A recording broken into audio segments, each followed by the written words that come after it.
Super BS.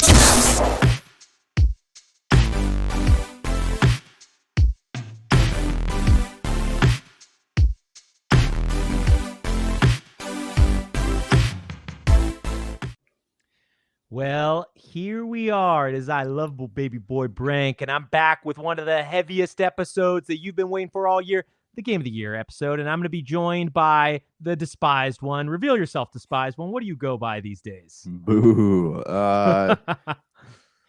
Just love that. just a guy named Josh or Janky Jankerson. Whatever you want to call me is fine. Just go with your gut, follow your heart. I'll be whatever you want to call me. Just don't say I'm late for dinner, all right? And he's definitely not under the weather, okay? He's as fit as a fiddle, okay? He's a young boy. He's growing. He's drinking his milk every day. He's eating his dinner rolls. He's good, okay? So don't worry about him if you're watching this or seeing him and you're worried that he's going to die. Yeah, for sure. On air, which will probably happen. Keep watching. Okay, and who else are we joined by? We're joined by one of our faves. Reveal yourself. What's up, everyone? It's the Podfather himself, Gerald. How you doing? Podfather, we are honored. Okay, so you guys, See, I've got the Podfather here. See, yeah, I got my own.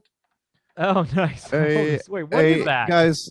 Real quick By the before we roll things out, I need to know. Just let's do a quick round robin. Favorite movie of the year? Go, Branky. Okay, favorite movie of the year? This is a hard round robin to do. Oh, dude, I don't know. Dune 2 or the Saturday Night Live movie? I don't know. All right. Yeah, pick one. Which one? I guess I'll go with Dune 2. Even though I've never wanted to rewatch it ever again, Dune 2 is pretty incredible. But man, if I would have known this was going to be a question, I would have come a little bit more prepared because there was a lot of good movies. I'm just keeping you on your toes. This is a pop quiz, man. And this is a pop culture quiz. Okay, what is Gerald? What's your movie of the year? Doom Part 2, and I did rewatch it twice in the theaters. I've said it before on the Pop Culture Cosmos that I watched it not only on an XD theater, but on IMAX. The sandworm scene is one of the most thrilling scenes I've seen in the century. Wow. Doom Part 2 is one of the best sci-fi films. I don't know. I can't decide whether I like Part 1 or Part 2 better. I know for some people, Part 1 was like, oh, slow. For me, it actually did a lot of the character building. It did a lot of heavy lifting that I enjoyed, leading you into Part 2, which was truly incredible. Both films are truly incredible. Part 2 was absolutely a feast for the eyes, and Denis Villeneuve should be given a hearty handshake for all of his great work on these two films. I agree. That movie's incredible. A janky, despised one. Joshy boy, what's the number one? Okay, well, Dune Part 2 was fine and everything. Alien Romulus is my movie of the year here. Really? I know. Oh, and I wanted to see that movie. I said, ask Gerald here. I said I would never watch another Alien movie after Covenant, but I was driven to Disney Plus earlier this week to watch Alien Romulus, and it was actually really good. You didn't like Covenant? Covenant was garbage, man. Like it was. Really? They took Prometheus was a beautiful film. All right, a lot of people disagree with me. I think on they're that, all fun. I think they're all good movies, man. I mean, everything except for the third one by the French director. Oh, the third one was bad, yeah. But the crazy. Covenant was supposed to be the sequel that Prometheus deserved, but instead it was the sequel that the studios thought would sell more tickets, and because of that, I was about to jump off the Alien wagon for good because I did not like it. But Romulus was a really, really well done, like back to the basics type story, but still like honored all the stuff that came before it. So that's my movie of the year, man. Well, if we have more time to do this stuff in the future, we should not only do movie of the year, we should do music of the year. We should do like best action game, all this stuff. But what we're going to do instead of all that stuff, because it's already 2025, we got to get on with it. We got to start talking about the games coming out. We got to get to all the cool new stuff. But before we do that, we got to reflect on 2024 and what was an excellent year of game. And what we're going to do, year of gaming, sorry, not game. What we're going to do is we're each going to go through some honorable mentions and our top fives for Josh and Jank and I, aka the three of us. And then Gerald is going to do a top three. And I'm going to tabulate this through some magical wizardry I like to call math magician work. And we're going to get the Super BS Gamescast top 5 games of the year. Okay. If you're wondering how I do that, don't worry about that. Okay. It's super It's magic. secretive, lots of algorithmic magic. formulas. It's tons of math. Boring stuff. Yeah. Quantum computing, all that stuff. But since Gerald will not be talking for a while after we start this, because he's doing a top 3, Gerald, shoot us an honorable mention or two. Tell us about a couple games that you thought were good, but not worthy of a game of the year. I'll start with the best visuals, Mm-hmm. best sound for a game that's out there, and that's Hellblade 2. Senua's Good Saga, choice. right? Ever seen in my life, the best sounding game I've ever seen as far as in my headset. But then you have to play the game. Wait, Oh, for the listeners at home, can we clarify, was that Hellblade 2 or Hellboy 2? Hellblade there's 2. some confusion in the chat. Everybody Hellblade liked 2. Hellboy 2 as well. They're talking about the 2014 Guillermo del Toro film. Is No, what they I said actually Hellblade want. 2 Senwa Saga, and I was pretty clear on that. Well, no, we want Just Hellboy 2, and everybody loves Hellboy 2. Is it a, I guess 2008 film. That movie is great, The Golden Army. Okay, that is an interesting pick. You are correct. That game is not fun to play. I played about 1 hour, and I couldn't do anymore. I went up 4 hours in, but again, it's still, I'm about halfway through, and I just don't have the desire to finish it. But it's as a technical spectacle, it is the best of the year on that sense. You know what? It's okay. I'll talk about this later. It's actually a little bit higher on my list, but it felt like. Do you guys remember the movie? Like, there's Memento and there's Donnie Darko, right? Remember those? Both of those movies came out around the same time. Okay. That's kind of what Hellblade reminds me of. Like you're playing of Donnie Darko or Memento. Both of them. Like you're working through somebody's psyche in the game, and that's kind of like the feeling I got while I was playing it. At some points, like I actually had to turn the game off because it was I don't know, it's like overwhelming my senses, and I think a lot of that has to do with, like Gerald was talking about, the audio. Yeah, I mean, I think while that sounds interesting in concept, gaming, I mean, like, that's the cool thing about there being video games and movies and stuff. You don't have to make games, right? Like, gaming is an interactive medium. It doesn't fit everything. And Hellblade 2, to me, is just something that would have been a way better short, like a short film or like just a regular film length, right? Well, it's kind of short. It's only 6 hours, 7 hours for what short for a game. But like, yeah, I think it's something where the interactive elements of it don't, in my opinion, don't add. Like, I didn't gain anything every time I was forced to walk around or solve a rune puzzle. Did you finish it, Josh? No, I didn't finish it. I got okay. Oh, sorry. So I got close to the end of it. The big thing that bothers me is that, like, in my living room is really, like, even when the blinds are closed, it's still pretty light inside the living rooms, and a lot of the places in that game, you had to have it pretty much pitch black in order to see anything going on. Like with the you wander around caves, and to do the puzzles where like flips everything upside down, you got to match everything up with each other. The lights would have to be off. You'd have to have perfect darkness in order to see what you were doing. And I think that's part of the reason I stopped playing, is because I could not find a time where I could sit down in pitch darkness to finish working some of these puzzles out. Yeah, I had a lot of issues with Final Fantasy VII Remake in 2020 for a similar reason. Games that are just like too dark to the point where you cannot play them if any natural light is coming through. Come on, people making games. Give us a little bit of freedom, right? There's another. Yeah, and I understand, but I understand why they do that. It just doesn't work for everybody, because not everybody has the same exact gaming setup. Yeah, and also not everybody has 6 hours to be in that setup, right? Or in Remake's case, 40 hours, right? Like, I had to play Remake pretty much only at night, or with like all the blinds drawn and stuff. It felt weird, right? Like, felt like I had to do this special thing just to play a game. I know this isn't the year we're talking about Remake. We will be talking about another Final Fantasy VII later.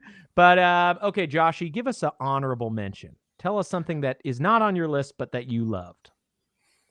Okay, it's weird that, like, this is gonna sound bad, but I actually only played like eight new this year games. So making this honorable mention list was not actually that difficult for me. Okay. All right, I'm gonna start at number 8. I did dabble after we started making those jokes about Infinity Nikki. I did download it and I did play a little bit of it.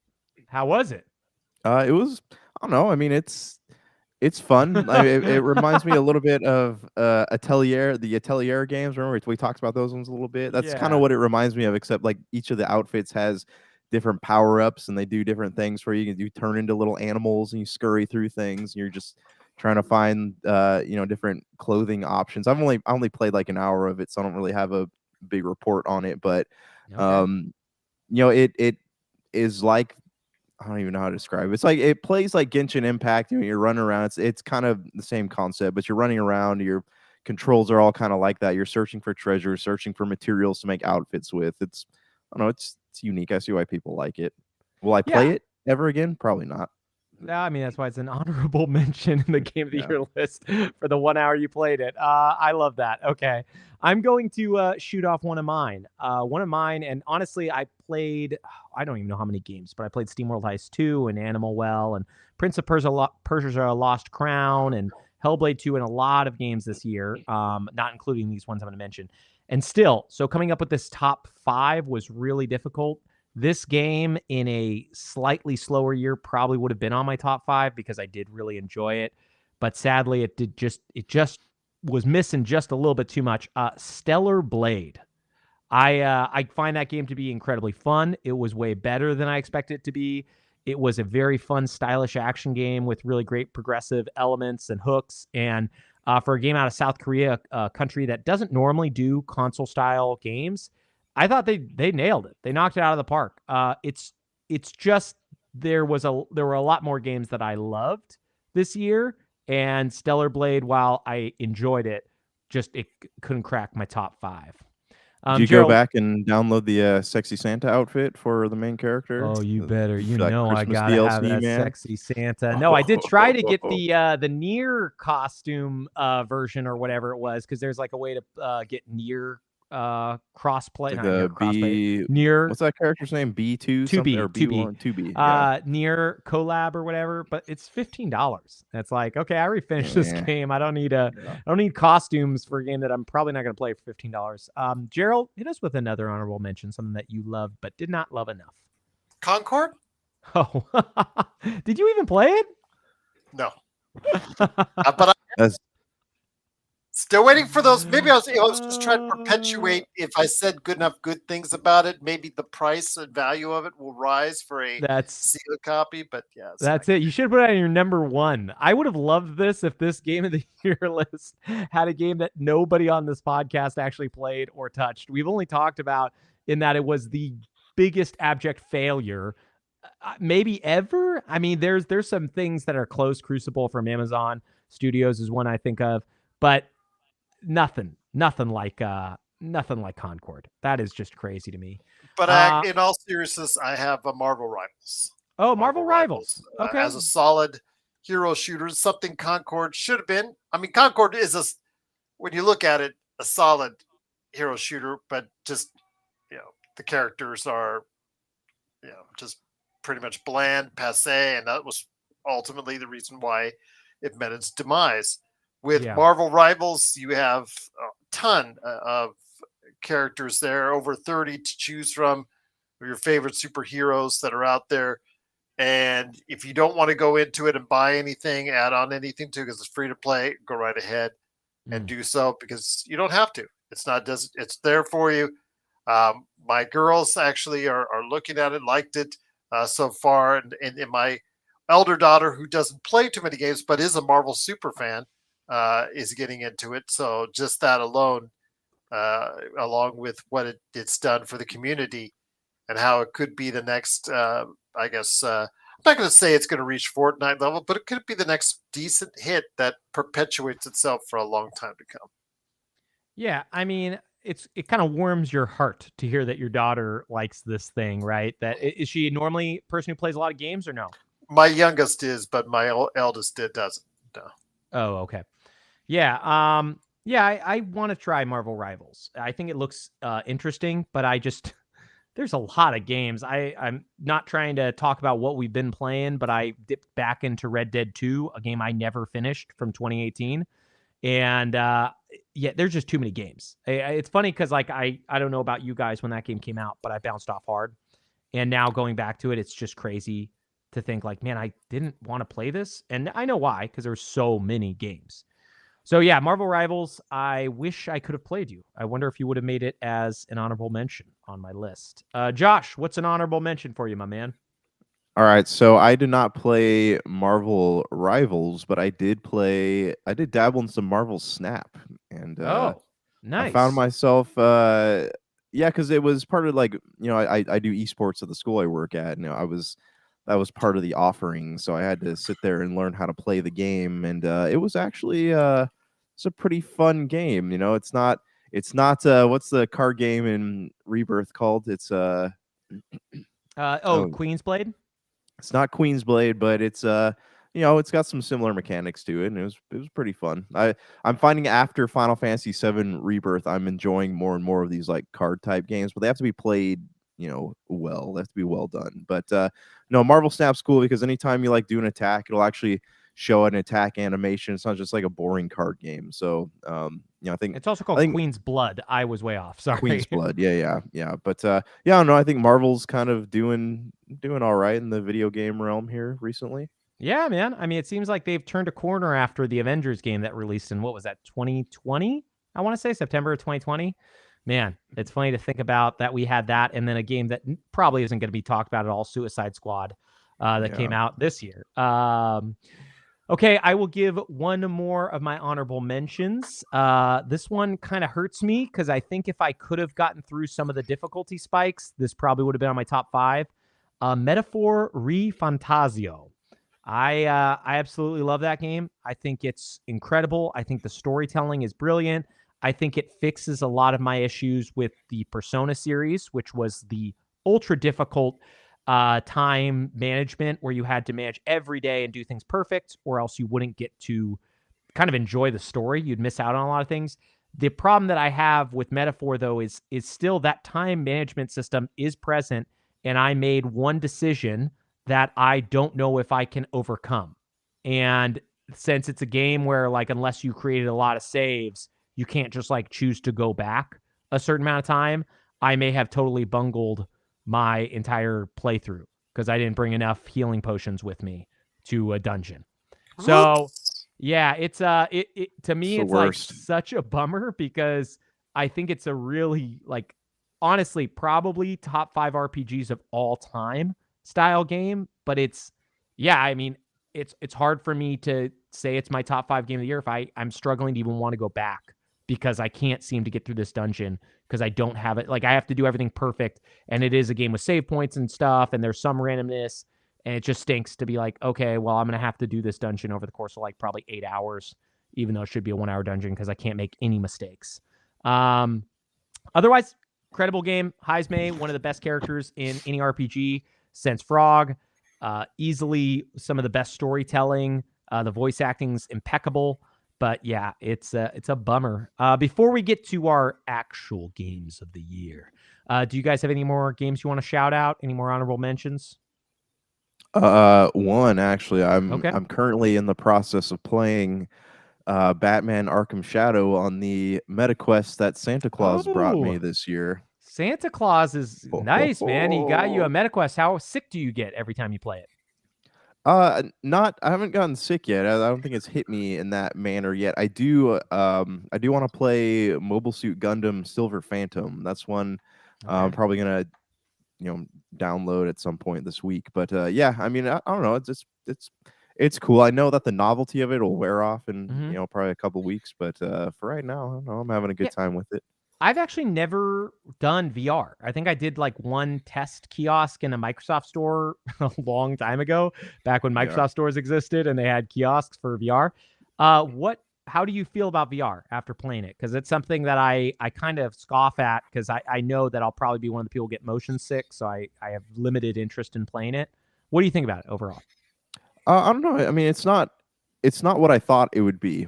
I Okay. thought it was going to be something that very poorly tracks the movements of your hands and your legs. So they have two different modes. When you turn on the MetaQuest, it'll measure your surroundings. So a lot of the games, if you want like fully immersive VR, you have to be playing in an open room because you turn it Yeah. on and it measures how much space you have, and that'll determine like if you can walk around, and it'll stop you from hitting a wall or something because it'll say you're at the edge of your boundary.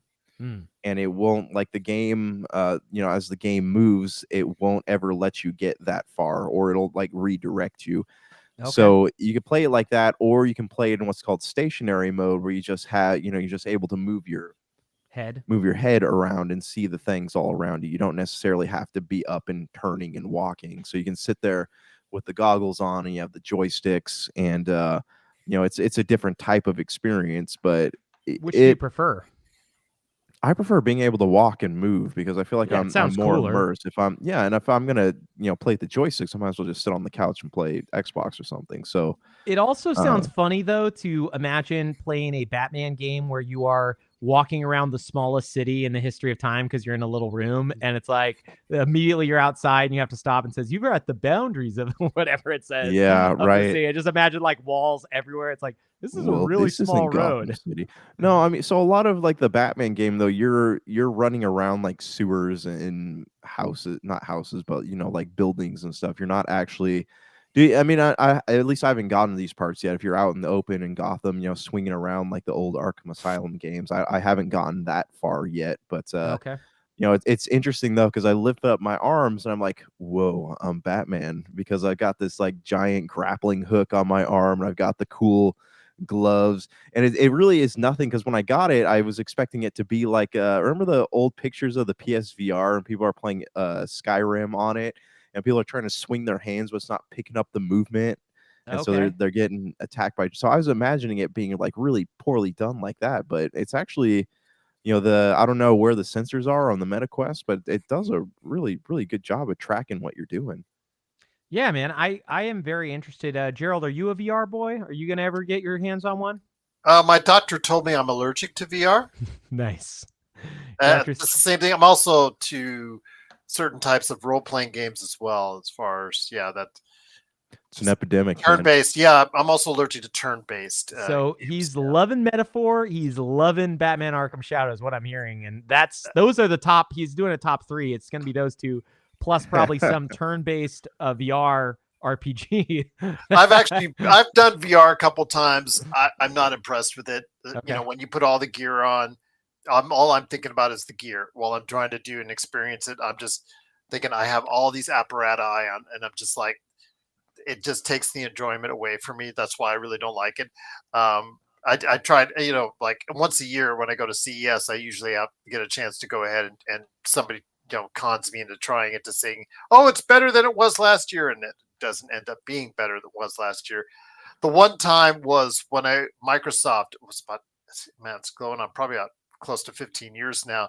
We're displaying tech called Lumaroom, where you actually walk into a room, and it had actually, it's like in the early days of Kinect and all augmented reality, right? Yeah, that's when they showed the Minecraft thing. Yeah, but it had a whole bunch of things that you could interact with.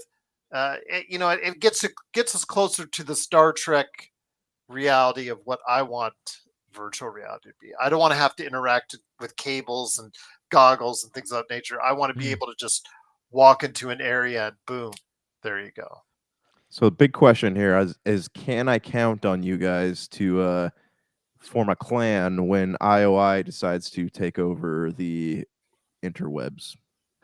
I'm very confused about pretty much every single thing you just said. So Ready Player One reference, all right? Get with the references, man. I did. I will never watch Ready Player One ever again, because it is one of the worst movies I've seen, and Steven Spielberg should feel ashamed of himself for making Gerald, is there that a movie. boot button? Wow. Can we get him out of here? Yeah, there is actually. It's called Kick. If you look on the side, it's called Kick right there. I thought it was a. I thought it was a seat. Exactly. You could just, in a way, it is. Yes. I just love how Josh also likes the other worst movie I've seen in a long time, Alita Battle Angel, which is horrible. I don't. It's funny. I don't ever remember admitting to liking that movie. I said it was okay. You loved it. I don't. This is like an ongoing thing that I don't remember. It's not an ongoing thing. It's the truth. I'm sorry that the truth is that you absolutely love Alita Battle Angel. It's your favorite movie of all time. But I cannot stand that movie. It was horrible. It was setting up a sequel that I don't think ever is going to get made, because it did horribly. There's a petition online for an Alita Battle Angel. There are dozens of us. dozens. For me, yeah, Ready Player One was not good. I never read the book, so I don't know if the book's better. I But enjoyed the book a lot. I thought the okay, movie Book was good. was popcorn fun. yeah, Um, Alita Battle Angel, I got past the eyes after about 20 minutes, and I thought it was okay, but nothing yeah, special. I mean, Josh and I on our shows in the past don't agree on everything. yeah. There's a certain Charlie Hunnam movie which we will not go into, Oh, yeah. Oh, Let's not which is start this.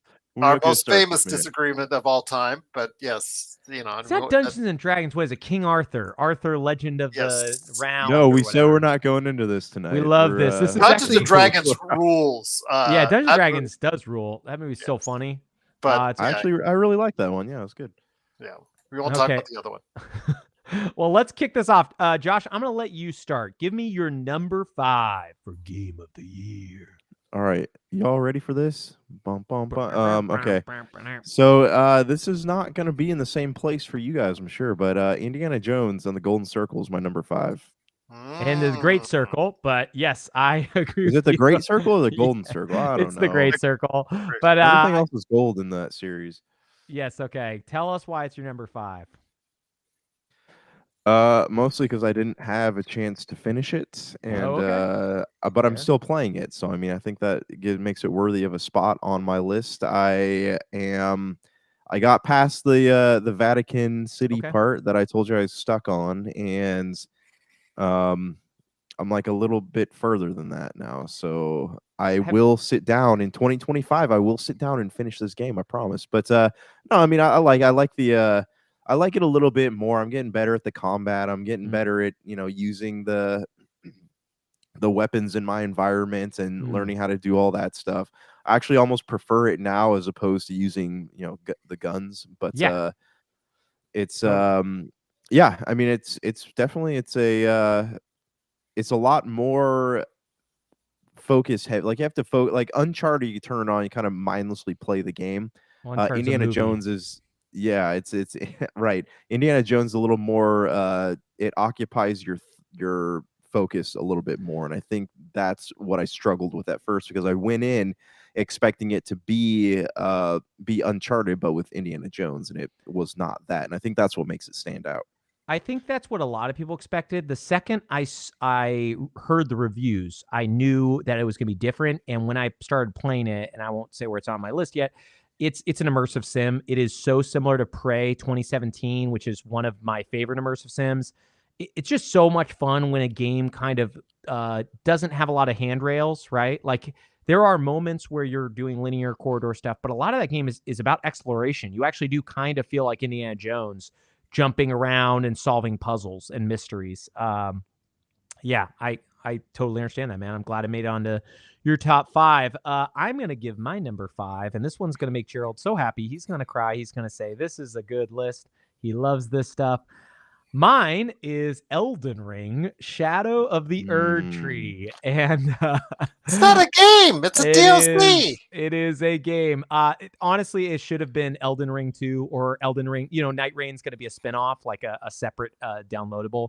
They probably should have made Shadow of the Erd Tree a separate downloadable because it is so dissimilar to the main game in so many ways. I mean, you still level up and stuff, but the way you actually level up is by collecting this item that they created only in the DLC. They've added tons of weapons. It's essentially like a small Elden Ring. They essentially like did half the size of Elden Ring, or probably a third the size of Elden Ring. We're like, hey, we're going to release this and we're going to put it in a DLC, and you have to finish 60% of base Elden Ring to even start it, which is How many crazy. hours was the DLC? Sorry, I mean, how many Oh, hours? I probably spent 30 or 40 hours playing it, maybe a little bit more. I finished So every single boss in the game or in the DLC. So it's a huge game. It's yeah, I roughly was gonna 5 say, so zones. it could easily be. It sounds like it could easily be packaged as a Yeah, separate game. it's not like when I think of DLC, I always think of the Alan Wake DLCs, right? Which are like 2 chapter add-ons to the game. Yeah. It's not that.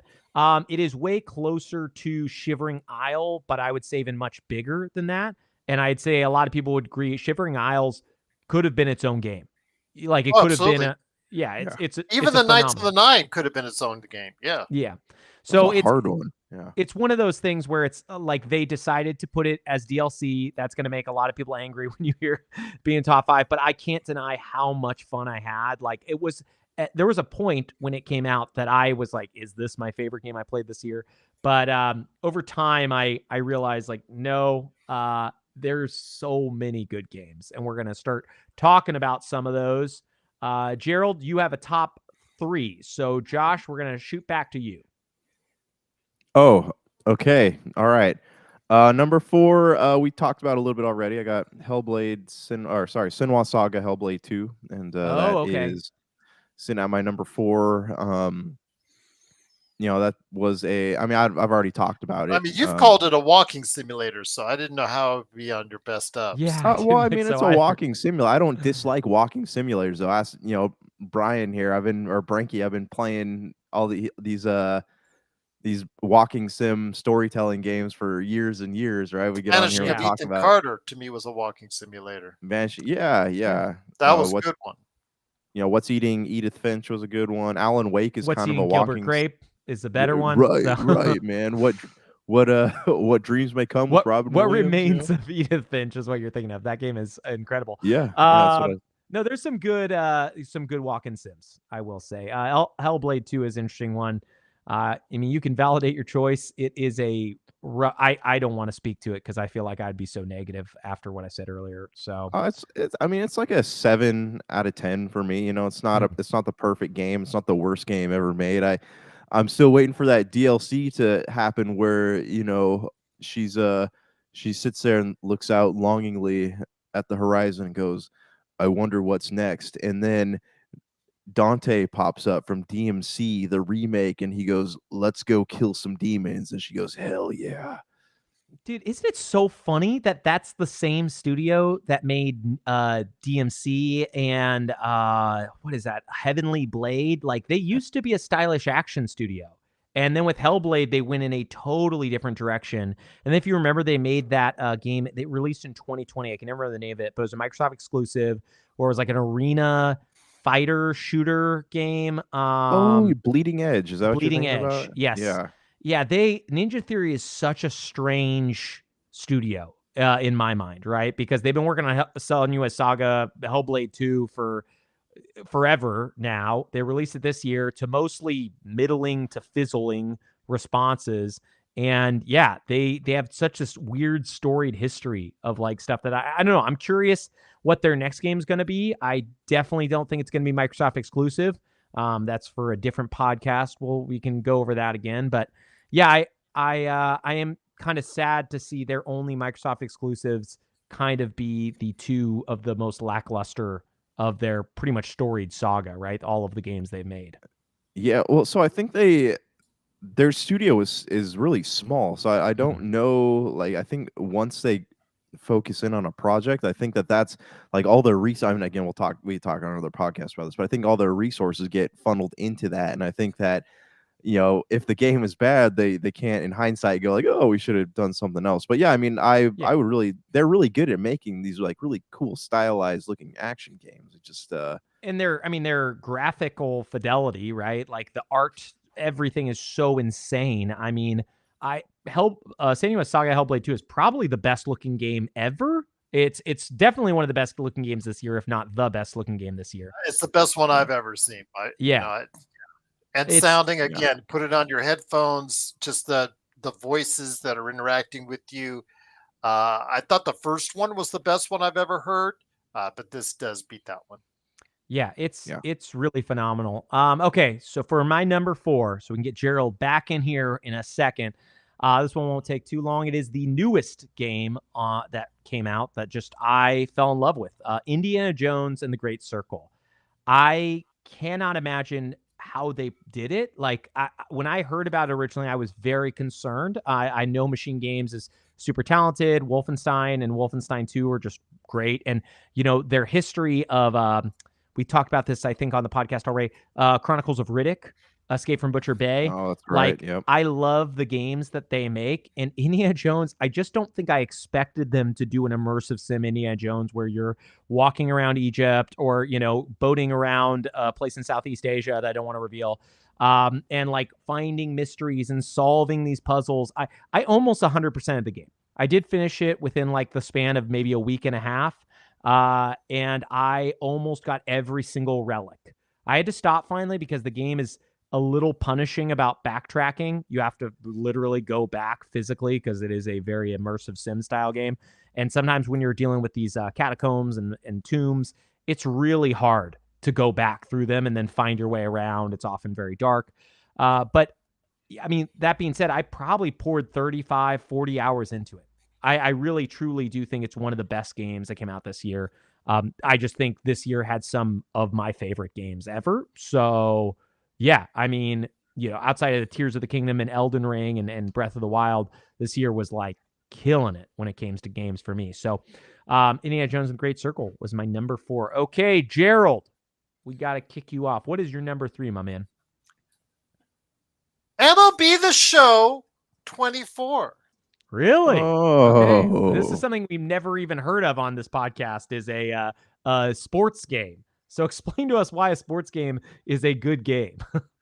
Well, I'll tell you what, the detail, I know it comes out every year, but the improvements in the physics, the detail in the parks, the detail in the actual players themselves, it's more fluid.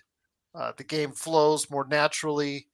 I really enjoy it. It's absolutely a fun time. I do play a game every now and then on it as far as a 9 inning game here and there. So yeah, I just truly think it's probably the best sports game that came out this year. Better than college football, better than Madden, better than WWE, better than NBA 2K. Yeah, I used to often play one game back to back of NBA 2K24 and then also as well MLB The Show 24. And I just stopped playing NBA 2K because I got tired of all the stops and stutters and prompting for microtransactions, so I gave up on that. So I went over to MLB The Show, and it's so much more fun to play. And I still laugh at all you PlayStation users out there. The fact is, I play it for free on Games Pass. Yeah, that is a funny caveat that it is a part of Game Pass, but for PlayStation users, even though it's a Sony San Diego studio, you have to pay full price for it. It's very silly. Are you is baseball your sport of choice? Do you think No, that it's basketball, really? but I do migrate towards quality sports games. In the past we talked. You guys talked about NFL 2K5. Mhm. I know that when a good sports game comes out, I do migrate towards it, and it's something that I try to follow. But yeah, basketball is my favorite sport. But NBA 2K, they need to go back to the days when there was 3 or 4 different. Sony had one, Microsoft had one, Inside Drive. Sony had theirs from 989 Sports. There was like 3 or 4 different competitors to NBA 2K. And I don't know they what do need, happened. EA bought all the rights, right? Like they paid yeah. for exclusive rights to 2K everything. 2K bought all the rights to the NBA. EA bought all the rights with Madden to football. And we need competition. Yeah, I agree. These games need competition once again because I think they're all stagnant again, except for the show, which does a premier job, but it always goes under the radar. This game every year goes under the radar. Comes out in April and then it just goes under the radar by May. But yeah, if you're like your baseball sims, I highly recommend it. We have one friend, Jay Fish, that plays Ooh. this, or he used to play this. I don't know if he plays the new ones, but yeah, that's pretty much my only connection with MLB The Show. I know it comes out. I know I could play it. Sports games. We have a long history, I guess, of them on Super BS Gamescast of not playing them mostly. I think racing is the closest we've ever come to. But MLB The Show 24 is the third best game of the year for Gerald Glassford. Okay, Joshy Janky, Despise One, Lanky. What is your number 3? All right, I got my number 3 game here is Visions of Mana. Nice. And it was close to a number 2 pick for me, but it was just it was repetitive. Like it's a very repetitive game, and Okay. I think that is the one thing, like Rebirth, for example, right? You're Mhm. able to do it, keeps everything fresh. Like the combat's more or less the same, but there's so much happening in the game that it doesn't. There's not any point in the game where you sit there and think to yourself like, "Oh man, this is getting really stagnant." Visions of Mana had several points where I was like, do I really want to finish this? But I just kept, trekking along. So, um, good game. Is it a great game? I don't know, but I think it's definitely worthy of a number 3 spot. Yeah, I'm glad that it got some recognition here. I played probably not even half of it because I'm on chapter 2. Where are you, by the way? Did you finish it or are you at the very end? So I'm stuck. I'm stuck on this vampire baddie, and he keeps on. Square always likes to put those bad guys in that have those moves that consume health from your Yeah, characters. So and give it it back to doesn't matter, themselves. right? So it doesn't matter how close you get them to like their Breaking death point or or their death. whatever. Yeah. Yeah, they just keep on going up and up and up. So I'm sitting here. I got to reach out to our buddy Dr. Donna and see how he beat this baddie. But yeah, I'll probably finish it, assuming I can get past this part. Yeah, I don't truly know if I'll go back. Not because I disliked it at all. I think it's great. It is a Super Nintendo RPG, fully realized on like with modern graphics and art Yeah, direction, but it, it also is lacking in a lot of things that a Super Nintendo game would be lacking in 2024. Right, the progression elements aren't as interesting as modern games. But that being, and the story and voice acting are pretty bad, at least where I am. But that being said, it's still a beautiful game, and I loved exploring the world. I'm just glad that you brought it up because did not make my top 5, and yeah. I did enjoy it, and I'm glad to see the Mana series is not completely dead in a ditch where Square probably would like it to be. Instead, they put out one game, which I'm happy about. Okay, for me, my number 3, and this is probably not going to surprise anyone, is Like a Dragon: Infinite Wealth. Since I played Yakuza Like a Dragon back in, I want to say it was 2022, or no, 2020, because it came out around the time that I got the Series X. Uh, that series has become like a mainstay of some of the best, well-written, funniest, most fun action RPGs, and in this case, turn-based RPGs. And Like Dragon Infinite Wealth, it's no different than Yakuza Like a Dragon. Maybe it's less novel, and in my opinion, the story of Like a Dragon Infinite Wealth ends on a lower note than Yakuza 7 Like a Dragon.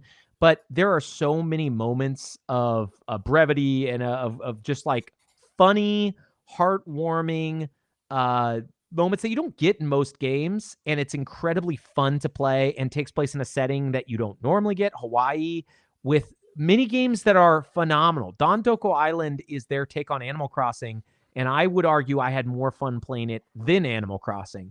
And it's just a mini game they put inside of the game. It has multiple elements once you finish the main city building portion of it. You can also like go to an island and then, train your Pokemon, your Sujimon, your creeps that you capture in the wild. And there's just, like I said, the game is the gift that doesn't stop giving. I just think it ended a little weak. But I hope everybody plays it. I know Gerald loves turn-based games, so he swore on everybody he knows their grave that he would play Infinite Wealth over and over again. Yakuza, I might. Okay. Just because Yakuza is so damn fun to watch. Are you going to play Project Century? Because that looks like it's going to be an action game, but it also looks like it might be the thing that brings a lot of people in. I mentioned that on our Yep. discussion. That's the game I thought that stood out to me the most during the Jeff Keighley Fest. So, yeah, yes. I think that is. I'm very excited for that. But yes, I understand it's turn-based RPG. A lot of people aren't going to love it, but I love that game. Okay, Gerald, hit us with your number two game of the year. Number two, a game that I don't know how it goes under the radar this year on all these best of lists, but my gosh, when it comes out every single year in a different rendition, and people just it's me for years. It's like it's Call of Duty, it's Call of Duty, Black Ops 6. Call of Duty, And then one finally comes out, which people are raving about, and yet we don't find it on many people's top 10 lists. I'm just going, what the heck? You guys wanted a better story. They gave you a better story. You guys wanted still the cool multiplayer. You got the cool multiplayer. You guys still wanted a really ramped up zombie mode. You got a ramped up zombie mode. I don't get it. How do you make these people happy about the best Call of Duty Black Ops or Call of Duty period to come out in a decade, and it gets no love at all on the end of the best year list? It's just tremendously short-sighted, and I'm not a Call of Duty fan, and like I used to be back in the early days, but Black Ops 6 was worth my time. Thought it was fun. I thought it had some elements of Borderlands, which Borderlands has forgotten about, and I thought that was something that was just really enjoyable. The campaign is fluff, but it's good fluff. It's worth going through. It's worth playing. The multiplayer I'm not good at anymore, so I get trashed whenever I tried it. The zombie modes are fun. I've seen different modes, the way you can soup up your weapons. It just is a lot of fun. And at the end of the day, that's all that matters when you're playing video games. It's I'm glad you brought it up. I played so much of that game. It did not make my top 5, not because it's not super fun. It is fun. I think it's because it's like you said, it's a game we all forget because it truly it is fairly consistent. It's a consistently fun game. It's like a yearly routine. And I think that because of that, it doesn't stick out in people's minds as being like, oh, hey, I actually really thought that game was like a top tier game for 2024. Yeah. But yeah, I'm glad it got some love here. I haven't jumped in for a little bit since Indiana Jones. I've been getting my Old West on and Red Dead 2, but I do want to get back to it because I had so much fun playing Nuketown, Holiday, and it's just a joy to play. I already prestiged once on the multiplayer. The funny thing for me is I didn't finish the single player, and I don't know if I will. I did enjoy what I played, but the multiplayer is so much fun that every time I turn that game on, it's hard for me to even want to do anything other than play it. Josh, what is your number 2 game of the year? All right. My number 2 game of the year is a little known RPG called Final Fantasy VII Rebirth. Rebirth. And we've talked about this so much on this podcast over the course of this year, but like I mentioned before, it is a game that, yes, the combat kind of stayed the same a little bit, but it was constantly changing how you do things and how an RPG is played. And because of that, I don't know, I think it went places that Square's never gone before. And it still managed to keep like a very engaging story. And I know Gerald doesn't really agree with like having a remake be a, but then again, like it's not really a remake totally different though. game. Like it's a totally different game that just kind of kept the Final Fantasy VII title. Anyways, I don't know. I thought the game was pretty spectacular. I actually played Queen's Blood all the way to the end of the Queen's Blood campaign. I didn't like that you didn't get any items from that. That was it was just kind of like a story thing. Yeah, a little bit more story, but I don't know. There's a lot in that world that I found myself wanting to see to the end of the each of these little narrative threads, and not many games have done that for me in a long time. Yeah. Man, it's such a phenomenal game. I love it to death. So I'm very thankful that you also love it because I think it deserves it. Unlike, we talked a lot about Remake when we restarted up this podcast again. And I think there's so many more flaws, and Rebirth is just the funner game. I'm glad, in my opinion, I'm glad it's getting some credit because a lot of people are like saying, oh, it's got all these problems, and it does. But in my opinion, it's just every game such a has fun issues. Game. Yeah. Okay, that is an excellent number 2. For my number 2 game of the year, which this one is such a joy to play. This game is so stupid, stinking fun. I absolutely love it. It is Astrobot. When I think of games that are like pure joy, I think of games like Astrobot. It is a game that all I want to do is just have fun, essentially running around this crazy world, finding the different bots that are, people are like, oh, it's marketing. It's just like the PlayStation marketing, blah, blah, blah. I understand that, but who cares? It's so much fun, and it's silly, and it's fun to see the Days Gone guy, Deacon St. John in the game, or the Bloodborne Hunter. But what's even more fun is seeing Mr. Mosquito or Tomba, or just all these random characters you hadn't even thought of for years. Seeing Trico and Amaterasu, and then getting your bots and opening up a new part of the island and getting even more bots and more puzzle pieces and unlocking more costumes. And then doing like the special levels, right? Like it's a game where when I think about it, like I want to play it again now. And it's a game that like Super Mario Odyssey, I will probably replay it very, very, very soon. Such a great game. My goodness. So hopefully we get to talk about some more. We will see. I'm not going to spoil anything, but Gerald. Yeah, no, it's sorry. Let me piggyback on that. Oh yeah, no worries. It's a fantastic game, and yeah, I don't care. Like if Sony, their state of play or whatever, if they were to show up in June or July or August or whatever, and they said, "You want to see our state of play? Turn on Astrobot," I'd be like, "Yes." I don't care if it's a giant marketing campaign. Like it was nostalgic and it was fun, and it was just one of those games where you didn't have to really commit yourself to a narrative. You could just sit there and play it, and we don't get many games like that anymore.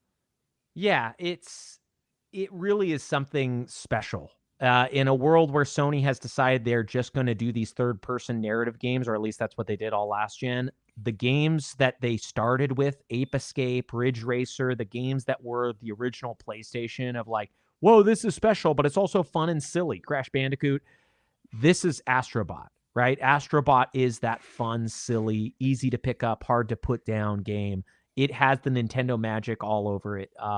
Honestly, one of the best games I've played in a very long time.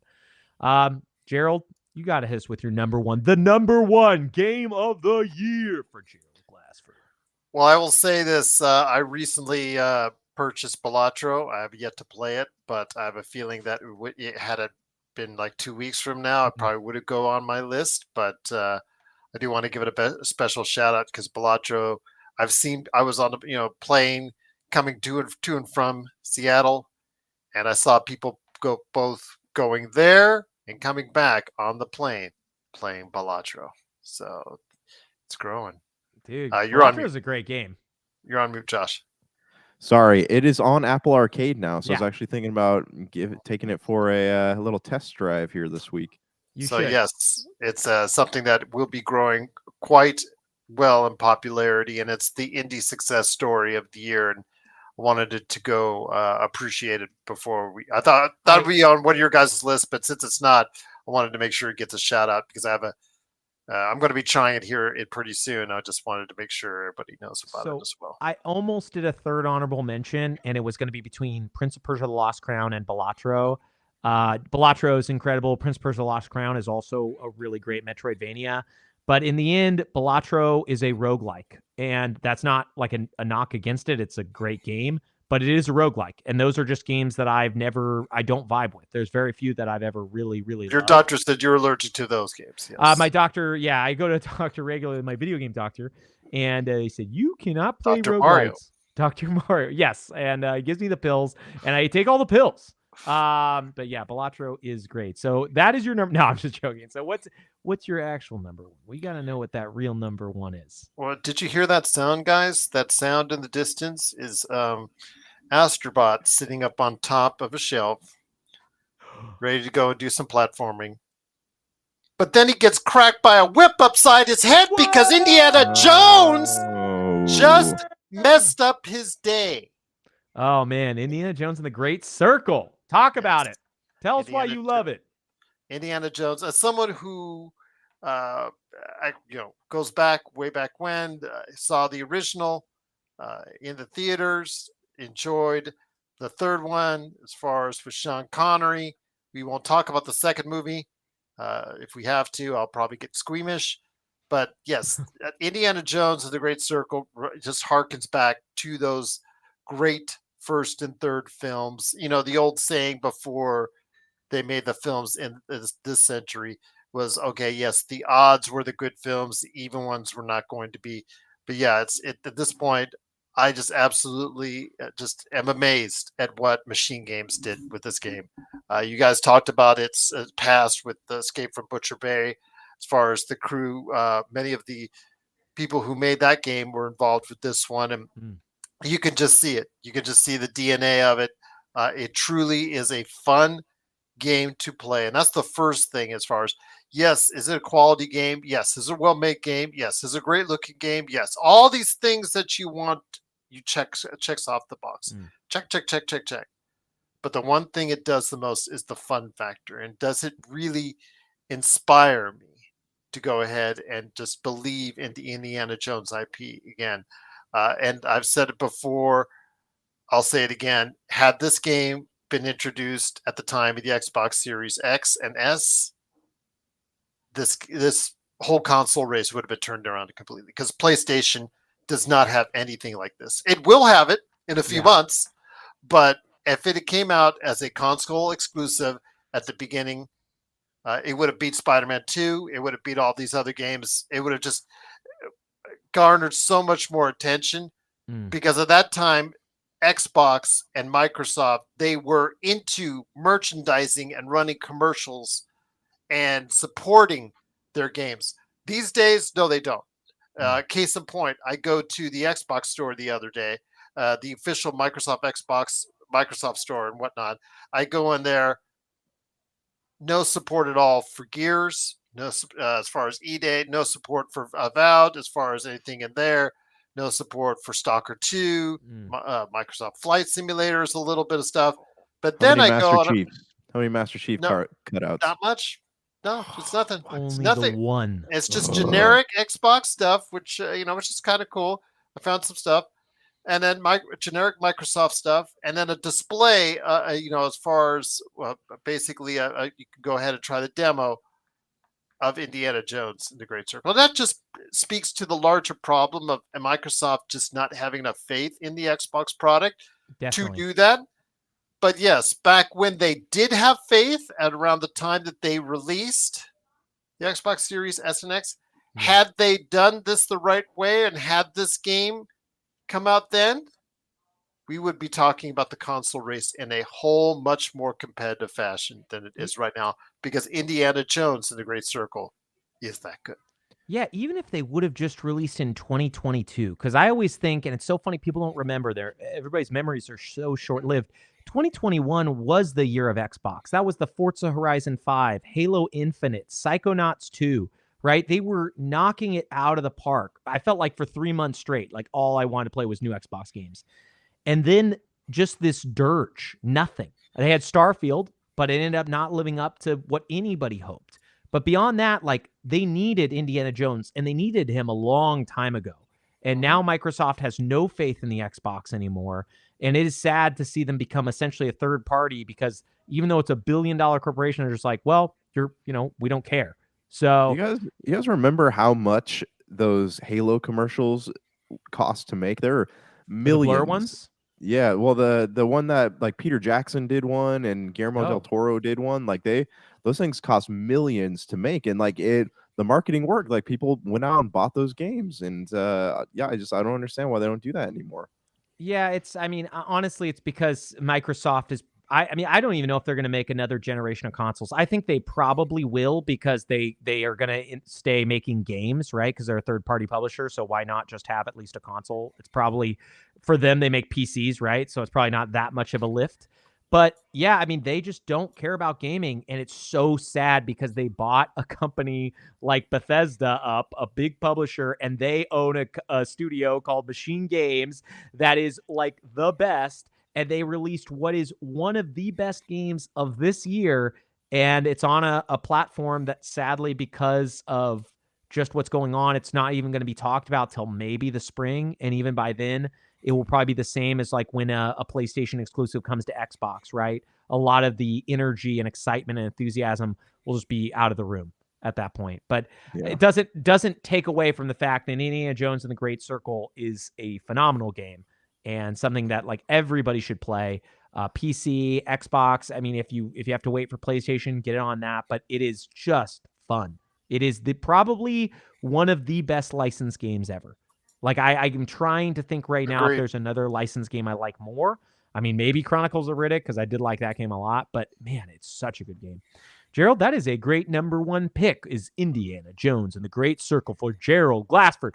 Okay, Josh Janke, the despised one, your number one game of the year. What is it? All right, hold on. Before I do that, I got one more honorable mention. All right, I've been saving. I completely forgot about it. Okay. Pal World. Oh yeah, yeah. Pal World's great. Sorry, man. guys, clear my throat. Yeah, Pal World. It didn't make my top, my top 5, but I think I dumped more hours into that game than any other game I played this year. That's so funny. That fact alone, I think the fact that I kept wanting to pour, actually, is one of those games where you'd sit down and your time just disappears. You don't really know where it went. But I don't know. I mean, I think for what it was and what it was trying to do, it definitely succeeded in being something that is worthy of playing. Yeah, man. Pal World is a pretty great game that came out of nowhere. Yeah, yeah. All right, but my number one is Astrobot. We talked about this a little bit already, but yeah, I don't know. It's just like I said before, it's one of those games where you can sit back, relax, play it, and it was a good time. I don't think I've enjoyed a platformer that much since the Spyro the Dragon remake that came out. What was it 2000? I think it was like 10 years ago. When was Yeah. that? The Spyro the Yeah. Dragon remake? Yeah. You're talking about the collection, right? The trilogy? Yeah. That came out like 2019, I want to Oh, say, or 2019. 2020. Okay. Yeah, not that long ago. But yeah, that was I haven't enjoyed a platformer that much since I played that one. Yeah. 2018. I was wrong. So 2 years before that, I thought it came out. Yeah, I mean, it is. Oh, dude, Astrobot is so good. Speaking of Spyro, he's in there. You got to get him. You got to collect him. We could be talking about that game all day, every day. Did you finished it, right? I don't know if I can't remember if you 100%ed it. I didn't 100% it, but yeah, I mean, I finished the main game. Yeah, it's such a good game. Yeah, man, Astrobot rules. That's all I'll say. For my number one game of the year, the game that meant more to me than all these other games that we just talked about, it is Final Fantasy VII Rebirth. I discussed it multiple times on this podcast. I discussed how I couldn't even get to the ending because I was so frustrated Yeah, you were by unsure for a several while. things. Yeah, I wasn't sure this was going to make my list, but every time I think about it, I think about the care put into every cutscene and all the character work and just all of the emotion that they put in. And yeah, does it flub the ending? Sure. But it's a 100-hour game. And I would say they flub 5 hours of 100 hours. That's It's like such a small percentage. The rest of it, I was grinning ear to ear. I was having so much fun. I couldn't wait to play. I liked, I would say, 80% of the mini games, considering there were like 16 of them. I thought most of them were pretty fun to play. Games like Queen's Blood, I would say, were as good as Gwent, which was the Witcher 3 card game that everyone loved. Final Fantasy VII Rebirth, it really renewed my hope in the Final Fantasy VII Remake trilogy. After Remake came out and was a linear corridor walking simulator for 40 hours, what was a 8-hour set piece, maybe even 5-hour set piece in the original, right? Going through Midgar. They fleshed it out in a lot of ways, but they also padded it. And then they added all their multiverse trash that they wanted to do with the story. Rebirth, it has some of that, but boy, does it just go back to the core root of what the story of a game should be. And yeah, there's issues I have with it, a lot of them, but I am blown away by caring this much about. I mean, it's been since Final Fantasy 15 when we started Super BS in 2017 since I've really cared about a Final Fantasy game this much. 16 did not do it for me. There were moments that were great, but this one is just, I mean, I still never finished 16, and you know, it's funny, like 15 and 16 both really dropped the ball like in the last 3 or 4 hours of the game. But I feel like, Rebirth did a pretty good job of being, you didn't necessarily agree with the stuff that happened in the story, but it's still engaging from start to finish, at least. Yeah, it's a great thing. So guys, I'm gonna read off the list, the Super BS Gamescast top 3. I decided to do top 3. I will share why after I read it. But number 3 is Call of Duty Black Ops 6. That came in with 4 points. Gerald, because it's your number 2 pick, it got you there, okay? It is a great game. I'm glad to see it on our list. Our number 2, Indiana Jones and the Great Circle. It came in with 8 points because it was on every single one of our lists. 1 point from Josh, 2 points from me, and then 5 points from Gerald. So great. And then for our number 1, which you guys are going to hate me for this, but this is how the points settled. It's a tie. Final Fantasy VII Rebirth and Astrobot both showed up with 9 points for what is easily some of the best Sony releases that they've done in forever. And I know this Final Fantasy VII Rebirth is a little bit of a cheat, saying it's a Sony release, but PlayStation has had a rough PS5 cycle. I think most people can agree to that, right? Like Horizon's Forbidden West just did not do it for them. Concord, obviously the biggest flop of all time, potentially of all time. Might not be the biggest flop of all time, but it's close to it. And they got 2 exclusives this year that I truly think are great. And truly everybody besides Nintendo was eating good this year, right? Indiana Jones and the Great Circle was the Microsoft exclusive that they needed. Now, what I'm hoping for 2025 is, and we'll talk about this more, is that Microsoft, because they've got all the cards right now, plays an incredible 2025, and maybe they have a change of heart. But anyways, that's going over again. That was Call of Duty Black Ops 6, our number 3 with 4 points. Indiana Jones and the Great Circle was our number 2 with 8 points. And Final Fantasy VII Rebirth and Astrobot tied for number 1 with 9 points. If we would have done a 5-point scale, we would have had Hellblade or Senua's Saga, Hellblade 2 as our number 5, and a 3-way tie for number 4 with Like a Dragon Infinite Wealth, Visions of Mana, and MLB The Show 24. But I thought that's a little bit too much. Let's keep it a simple top 3. And honestly, even though there's 4 games in there, I feel like those are some of the best games that have come out in a long time. So we did good work, team. Anything you guys want to add before we say goodbye to 2024? Never to talk about it again, and we will never even talk about a game that came out in 2024 ever again on this podcast.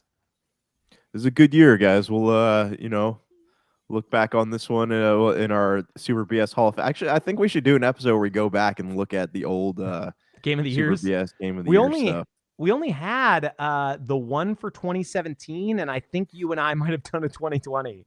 So we'll be definitely not missing anything. Enough content for like we'll have to 30 fill with episodes, Pop Culture Cosmos's Games of the Year. We'll just cut all those audio clips of you guys talking about it. But no, that would be fun to revisit.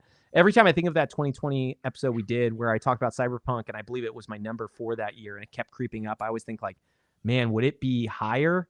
Like that game was so good. Cyberpunk 2077, I played so much more of it since. But yeah, it was a fun year for gaming. And I honestly think 2025 has a chance to be even better.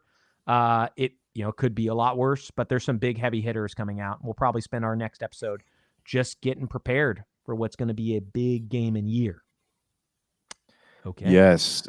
I know. I mean, I want to do another, next episode. I want to talk about the stuff coming out, but I've been kind of previewing some things. It looks like, I think 2025 is going to be a pretty big year for game releases. Heck yeah. Gerald, anything that you're excited to leave everybody with from 2024? I'll just say it's just so funny because, again, I said it before. Interesting how your game of the year or our game of the year came out the same week, virtually the same week as the biggest disaster in video games. And I'll leave it at that. Hooray! Silver lining, man. Well, it'd be a silver lining if it goes up in price charting. Well, for all is lost for those who bought Concord to sell, but maybe someday it will go up again. All right, hold on. One last eBay sale. Price analysis. I checked it already today. So it's the $45 was what I'm looking at here. Hey, that's a $5 profit, Gerald. Yeah. So by the time you know not if you pay tax. By the time you know your eBay selling fee, you will be only negative $10. Get it graded, man. You have no choice now. Get it graded. I have no choice. Okay, till we play Concord again. Peace.